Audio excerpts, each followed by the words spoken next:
Proverbs chapter 6. Continuing where we left off last week, I'll review a tiny bit. And I am not committed to finishing your notes tonight. I say that every week. I will be done at 4 minutes after 7, okay? So I'll watch the clock for you. Proverbs chapter 6. We're looking at the symptoms. Thanks, Brother Steve. Thank you. Boy, isn't that fun? I don't think Steve ought to move. Yeah, I think he ought to stay here. I was interviewing the daughters today, and they think they ought to stay here too. So the mouth of 2 or 3 witnesses, I just think it's right. I told Charity needs to find someone to rent an apartment with, and she said, I don't have the money to rent. I said, I thought, well, let's just do it. So at least we keep the daughters here, Vicki, you can stay too. All right. So how do you know a person's slothful or not? Lazy or not? How do you know they're a sluggard? Let me say, and I've said it before, and I'll say it probably a dozen more times, slothful people do not believe themselves to be slothful people. Slothful people do not believe themselves to be slothful people.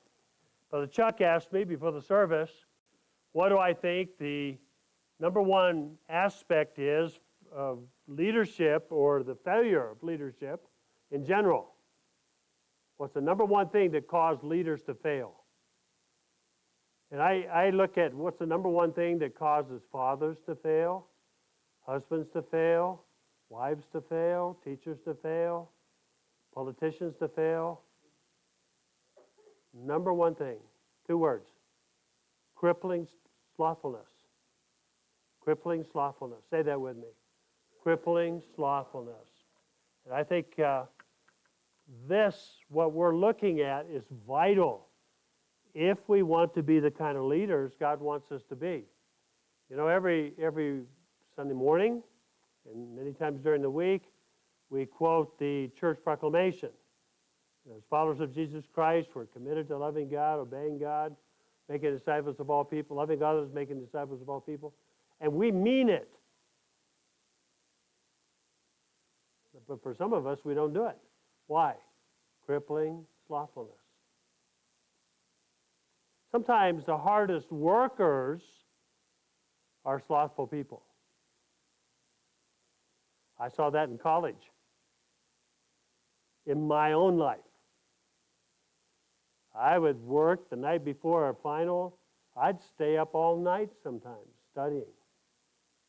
Why? I was slothful the weeks before and not keeping up with studying. And crippling slothfulness. So we're looking at the 7 symptoms of a slothful man. Proverbs 26 we looked at. In fact, I'm going to review quickly. It says the sluggard, verse 16, the sluggard is wiser in his own conceit than 7 men that can render a reason.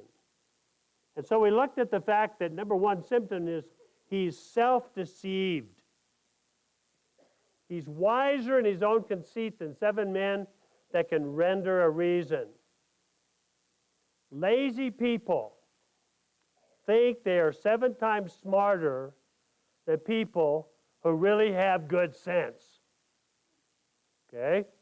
So number one, he's self-deceived. Number 2, soft little choices. Say that with me. Soft little choices. Proverbs 6, verse 10 we looked at. Yet a little sleep, a little slumber, yawn, yawn, yawn. A little folding of the hands to sleep. So shall thy poverty come as one that traveleth, and thy want or lack as an armed man. We saw in Proverbs 19, verse 15, slothfulness casteth into a deep sleep, and an idle soul shall suffer hunger. All right? So a slothful person gives in to soft little choices. Number 3, a slothful person or a sluggard is not a self-starter. Proverbs 12, verse 24 tells us the result of a slothful person not being a self-starter. It says, the hand of the diligent shall bear rule, but the slothful shall be under tribute. So where it says, the hand of the diligent shall bear rule, it means we'll be given responsibility. The hand of a diligent person will be given leadership, will be put in charge. But the hand of a slothful person or a slothful person will be under tribute, which means we'll have to answer to someone else to micromanage them. They're going to put under someone else's leadership. Then number 4, a slothful person will not finish tasks, won't finish jobs. Proverbs 12:27. The slothful man roasteth not that which he took in hunting. One way he's never learned to follow through is through hunting or finances. Here, he shoots the bird, but he doesn't follow through. Clean it, cook it, and eat it. Then it says, but the substance of a diligent man is precious. A diligent man is somebody who has character, he follows through, he takes what he has and the jobs he's given, and they're very precious to him. He doesn't take them for granted. He finishes the jobs.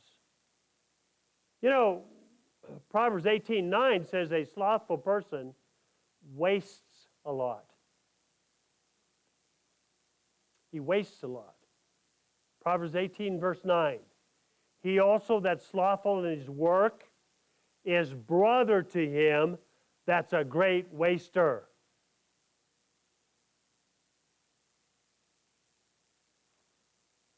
Well, we didn't finish the meal. Well, why don't you just wrap it and put it in the fridge, eat it for lunch? No, it's a lot easier just to throw it away. Right? That's just one illustration. Ecclesiastes 10, verse 18 says, by much slothfulness, the building decays. And through the idleness of hands, the house drops through. It's a pretty powerful verse. You look around your neighborhood, you're going to see some buildings and houses decaying. They need paint. There's weeds everywhere, thorns, thistles.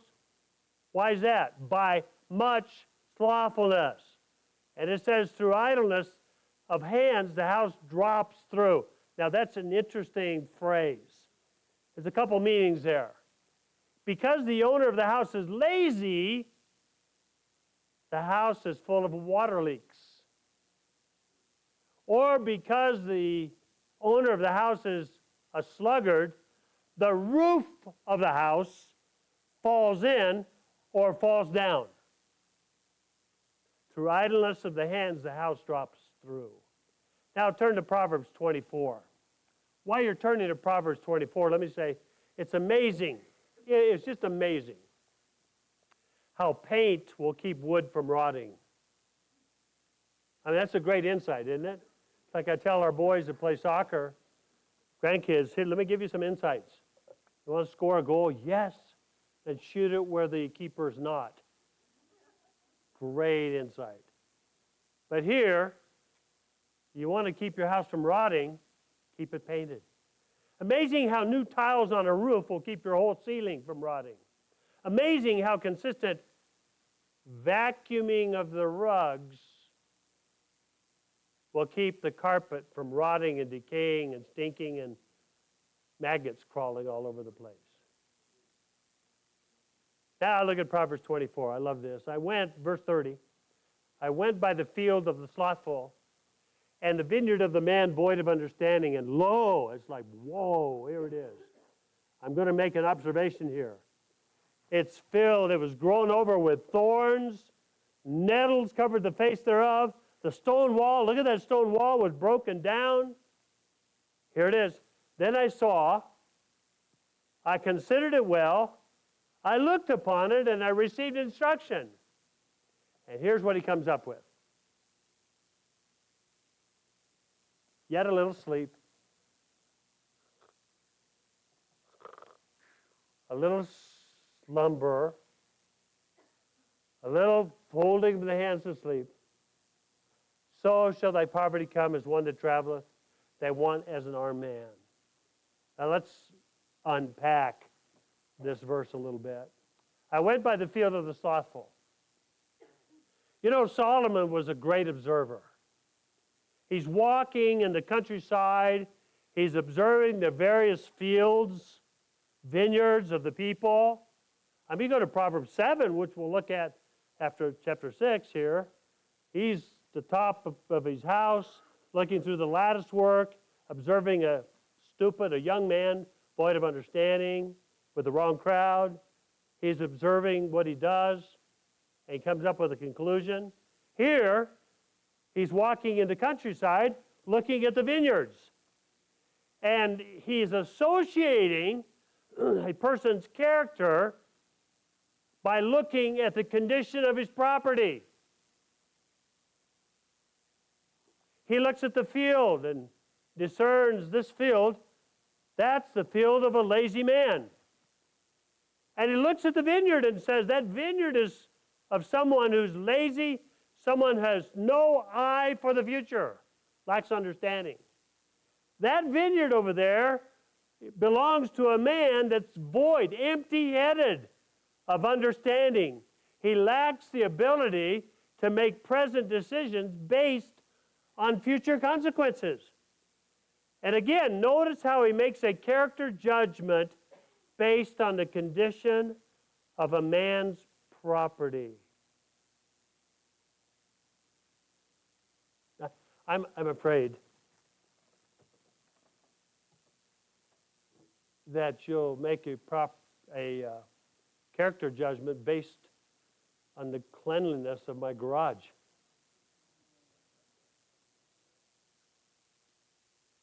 No, it's not as messy as some. And I'm a victim, right? But I want you to look exactly what he says about this property he's looking at. And lo, it was grown over with thorns. Thorns are prickly little plants. They're growing up in areas that are not cared for. They're weeds found in deserted areas. And then he says, and nettles covered the face thereof. Nettles are plants with jagged pointed leaves, little fine hairs which sting upon contact. And he says the stone wall was broken down. Now that's a popular way of protecting a field. Put a stone wall up. They had an ample supply of stones around Jerusalem. And the stone wall was broken down either by the weather, by the rodents. The rocks on his wall had fallen off. There were huge gaps in it. And it left the vineyard and the field vulnerable for thieves and animals. And these thieves and animals would run in and out of the vineyard at will. No protection available. It hadn't been taken care of. No maintenance. And may I say, since the fall of man, thorns and nettles, thistles, will grow if you don't take care of something, a lawn.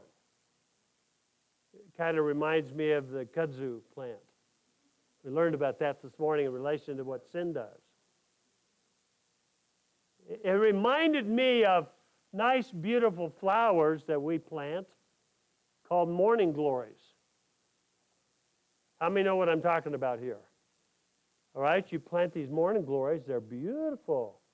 Nice purple, beautiful. I take pictures of them, make screensavers out of them. But after about a month, they've grown. They've completely covered the mailbox. They're now growing into the grass if I don't control them. And we have flowers at the bottom of the base of the mailbox. And now they're covered with morning glories. So we plant some in the backyard, in the back garden. And before long, those morning glories have taken over all the other flowers, climbed up the fence, and now climbed into the bushes and are choking the bushes to death. Beautiful flowers. But that's kind of the way these thorns and nettles are. You don't take care of them, that's what's going to happen. And that reminds us of rebellion against God.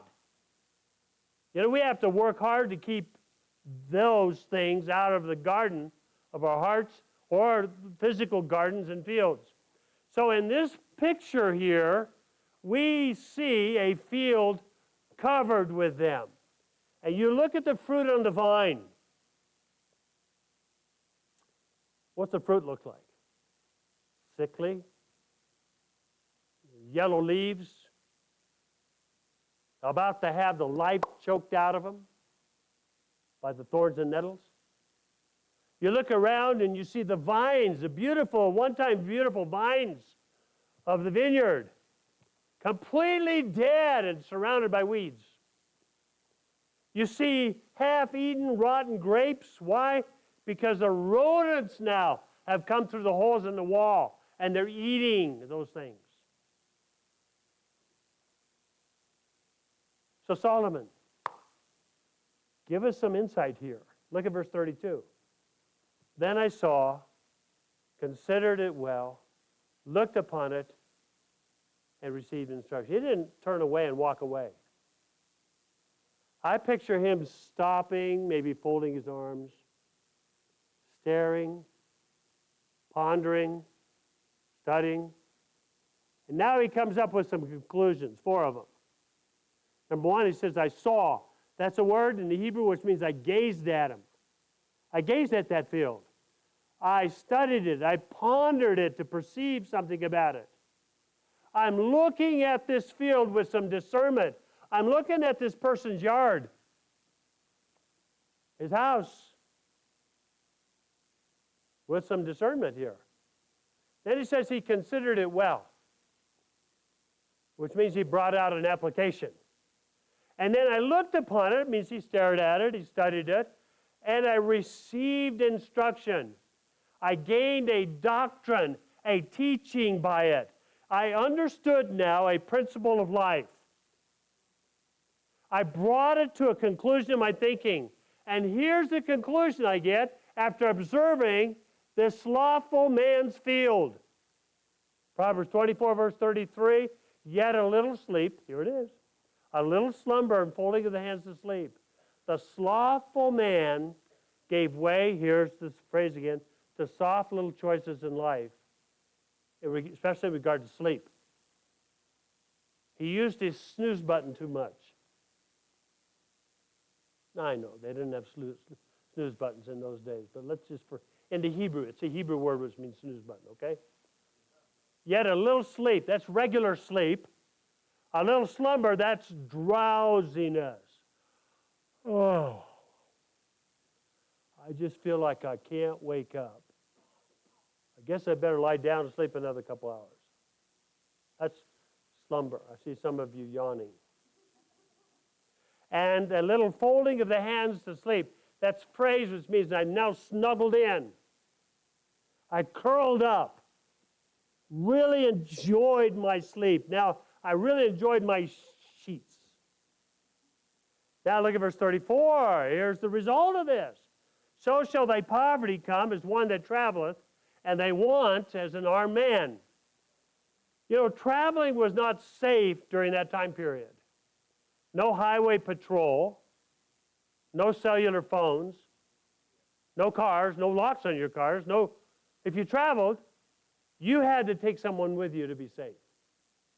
If you didn't take the time and effort to get someone to travel with you, most likely you'd be robbed, possibly injured or killed. I watched the debate between Governor DeSantis and Governor Newsom. How many watched that? No, one. Okay? Yeah. Governor Newsom is the governor of California. And DeSantis said, you know, we tell our ladies, my wife, my family, if we go into San Francisco, take your jewelry off. You go into the streets of San Francisco, there's human excrement, and there's thieves and robbers. There are actually laws that protect the thieves and robbers. And they see you with jewelry on, they'll rob you. Well, that's kind of the culture here. Solomon is saying, so shall your poverty come as one that traveleth. And one that traveleth is a highwayman. These highwaymen frequented the highways. They're robbers. They're not there on business. They're there to loot and to maim. And then he says, your want is an armed man. That's a shielded man. A dangerous man with weapons to hurt you and kill you. Turn to Isaiah chapter 5. Isaiah chapter 5. While we were in Israel, some of you went, we looked at some very beautiful pictures of vineyards in Israel. We saw vineyards. Beautiful. The vines would grow 6, 8 feet high. My thought was, how did those vineyards get there in the first place? Isaiah 5 talks about this. It's not easy in any culture, especially in this culture in the Old Testament, to build a vineyard. It's not easy. And Isaiah 5 verses 1 and 2 give us an idea of what it took to get that vineyard put in. Look at verse 1. Now I will sing to my well-beloved a song of my beloved touching his vineyard. My well-beloved hath a vineyard in a very fruitful hill. And he fenced it, gathered out stones thereof, planted it with the choicest vine, built a tower in the midst of it, also made a winepress therein. He looked that it should bring forth grapes, and it brought forth wild grapes. So what do you see here? First of all, if possible, the owner would place the vineyard on the side of a hill. Good drainage there. Grapes would catch the sun. Then the land would be terraced so as to use the stones that litter the soil. They'd use the stones to make terraces. Also provide a means of soil conservation during the heavy rainstorms. Next, the land was surrounded by a wall and a ditch. And the soil which was dug up to make the ditch was used in forming the foundation of the wall. So the rocks from the land were brought together to make a wall, and then a fence of thorns was placed on top of the wall. Like you go to different parts of the world, Africa, we saw in Mexico, on the top of the wall, what do they have on top of the wall? Broken glass and bottles, jagged bottles, jagged glass. It's kind of the same thought here. That would keep the wild animals out. It would keep the robbers out. Next, they constructed a watchtower. And actually, in the summer, that served as a summer cottage, a place for the family to live while the grapes were being harvested. Not a cheap project. In fact, Jesus talked in Luke chapter 14 about a man who ran out of money while building a tower. That's what we're talking about, the tower of that vineyard. The upper part of the tower would be used as a lookout post. And if the owner could not afford a tower, he put up a tent on his property. Now, back to the vineyard. The plants were placed about 8 to 10 feet apart. That would provide room for the branches to grow and for the husbandman, the farmer, to have room to plow. Now, let me stop here and make some observations. So what? Here's some so whats. And this is, I believe, in the mind of Solomon. Someone had to plant that vineyard and erect that wall. It took a lot of sweat equity. Hard work, sweat, hard effort. Someone had to clear the land and make the furrows. Someone had to clean out all the rocks, lots of rocks. Someone had to plow the ground and plant the vines. Someone had to erect the posts to hold the vines up. Bloody knuckles, sore bones, sore muscles, parched lips, thirsty, burned skin. Someone had to get up early, stay up late to get the job done. And the slothful man, this slothful man here, either inherited the land from his father or he purchased it. Either way, he started out right. So number one, someone had to plant the vineyard. Number two, it took a period of time for the wall to break down and the thorns and nettles to grow all over. This man's character, I believe, was eroded little by little. Maybe soft little choices. Well, that's what Solomon says. I don't think he started out this vineyard experience with a thought, yes, I'm going to let this thing run down. He had to make a whole lot of soft choices in order for this to happen. Number three, another person observed his vineyard. King Solomon had to be that one.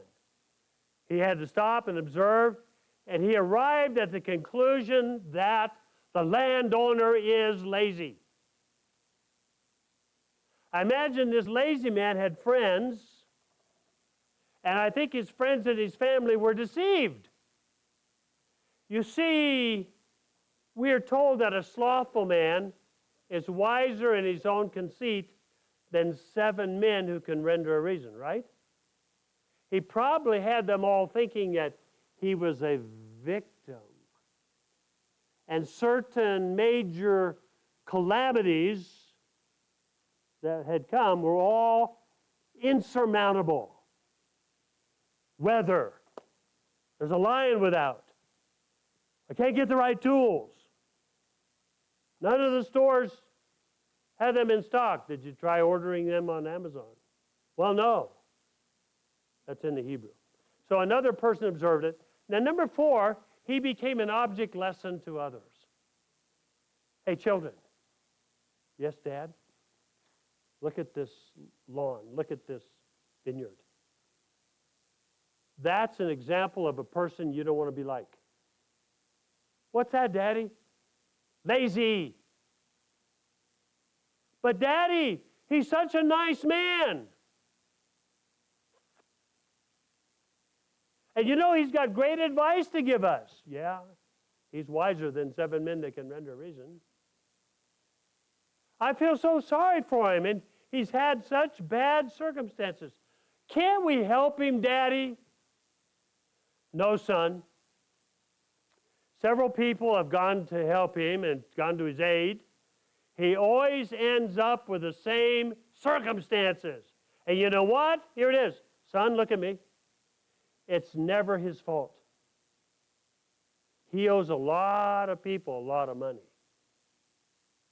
And he always says he's a victim. Now, number 5. Here's an observation.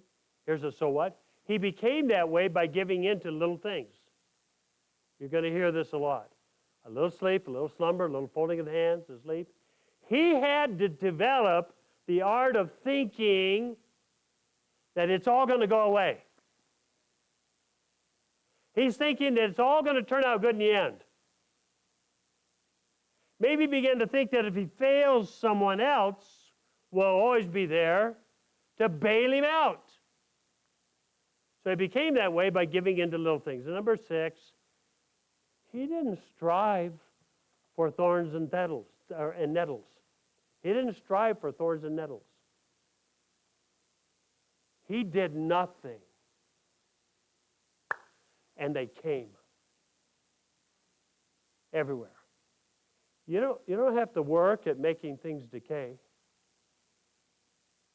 You don't have to work at making things spoil. Hey, you don't have to work at having your tools all rust.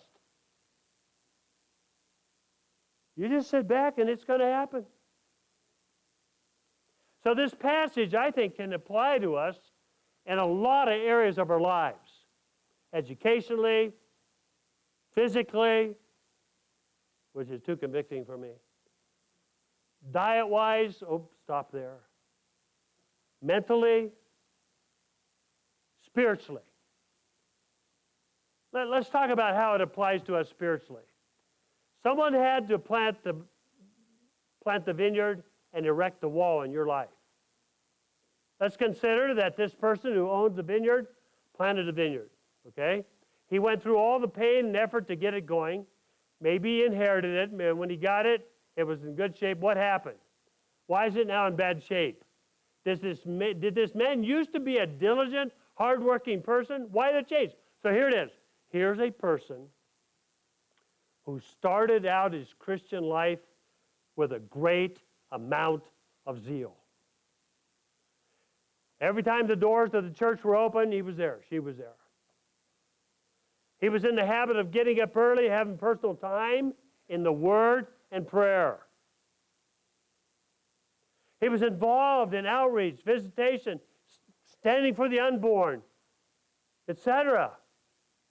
He was in different ministries. He was on fire for God. Now it seems like he'd rather sleep a little longer than to open the Word of God. He'd rather cut out 10 to 15 minutes of travel time than to attend a church that's solid. Amen? You drive.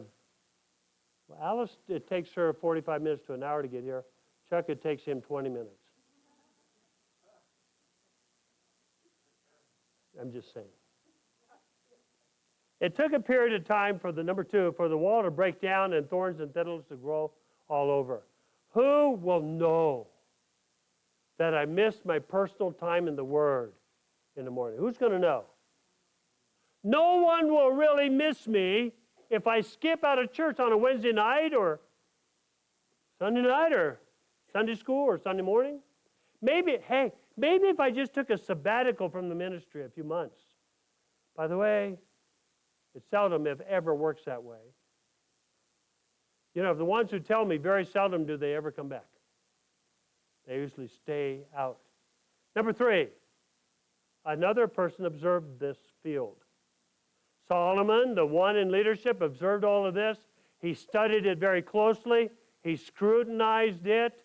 Then he turned to his son. He taught him a lesson. Here's what I learned, son. I imagine his son came out to look at it also. By the way, something I like when I'm teaching Sunday school, or let me just open up a window. I may want to close it. For you to text me illustrations or insights during the preaching. It comes down on my notes here. Now, it doesn't mean I'm going to answer or use them, but you know, when I use soft little choices, you can say tools left out or, you know, things like that. Anyway, so he had friends. Their friends were told this lazy person, even though he had all the good intention, gained a reputation of being spiritually lazy, crippling slothfulness. Number 4, he became an object lesson for others. Mommy, Daddy, yeah? Why does Brother Cecil make all those promises to us and he never fulfills them? Why does he say we're going to do something, but he always seems to cancel it, Dad? Children, Brother Cecil means well. One problem, though, and sweetheart, you know this, I'll just tell you, he never finishes to what he starts. Children, you don't want to be like that. Daddy, he always has good goals and good ideas. He's a great teacher. He seems so smart. Son, you're right, but they never seem to get accomplished. Do they? How did he become that way? Number 5, he became this way by, here it is, giving in to little things, little choices. Little soft choices into little things. Every time he made a little choice, hear me, he had to compromise a little bit. He had to push his guilty conscience away a little bit so the Cusco plant could grow, so the morning glory could grow of sin in his life. He knew it was wrong, but he did it anyway. He kind of thought it would all turn out right in the end, but you know what? It didn't. Interesting quote I came across by a writer by the name of Lawson. He says, if we're careless about our spiritual interests, our souls will soon be overrun with noisome and pernicious vice and left without guard against those destructive enemies that go about seeking whom they may devour. He said, a neglected garden is disagreeable to the eye, but a neglected soul is a spectacle of horror. The stinging nettles of envy, the thorns of anger, the ungovernable passion spring up abundantly in that scene of desolation. And every lust and every temptation have an uncontrolled influence. And the lion out of the bottomless pit wastes it at his pleasure.